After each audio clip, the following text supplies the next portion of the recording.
आज चाहिँ रमन र अमन भएर कहाँ जाँदैछन् त गाइस। र नमस्ते सबैजनालाई, म हो रमन उपाध्याय र हजुरहरूलाई मेरो फेरि पनि अर्को ब्लगमा स्वागत छ।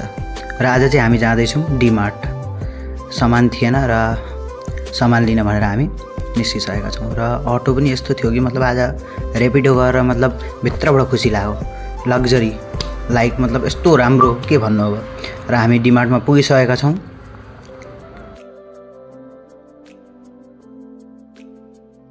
र अब हामीले थाल्यौँ सामान किन्न भनेर।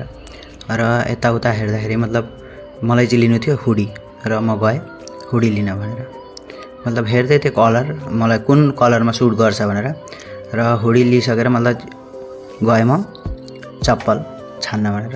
र चप्पल पनि मतलब जुन चाहिँ नम्बर खोजेको त्यो नम्बर नभेटेर चाहिँ अब सबै भित्र भएका जति चप्पल सबै बाहिर निकालेर छरिदिएँ।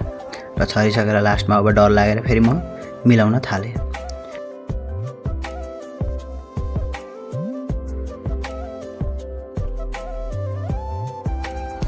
त्यसपछि हामी सामान लिइसकेर हामी पानीपुरी खान भनेर बाहिर निस्किसकेका छौँ। र हामी पानीपुरी दोकान पुगिसकेका छौँ। र भैयालाई भने आलु चाट बनाइदिनु भनेर, किनकि मतलब म बाहिर निस्किसकेपछि आलु चाट नखाइ त म रुम फर्किने मेरो सवालै छैन। त्यसले गर्दाखेरि आलु चाट मतलब हामीहरूले भैयालाई बनाउनु भनेर अर्डर दिइसकेका छौँ। र हाम्रो आलु चाट पनि बन्दैछ।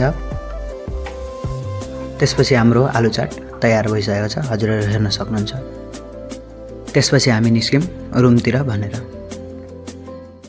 हम लोग ने डीमार्ट में जाके मतलब एक फ्लिपकार्ट का पैकेट लाए थे, तो अभी खोलते हैं। मतलब यहाँ कितना पैकेट है देखते हैं, आपको भी दिखाएंगे। चलिए क्योंकि मैं खोल रहा हूँ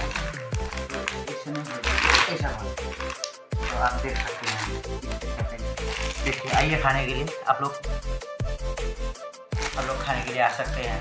बहुत सारा फ्लिपकार्ट का पैकेट है, आप देख सकते हैं। तो अभी मैं खा के भी दिखा दूँगा आप लोगों को। नाराज मत होना, मेरा खाया हुआ।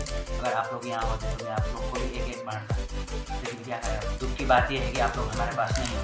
तो कोई दिक्कत नहीं, कभी कभार रास्ता में मिले तो मैं ज़रूर खिलाऊँगा आप लोगों को।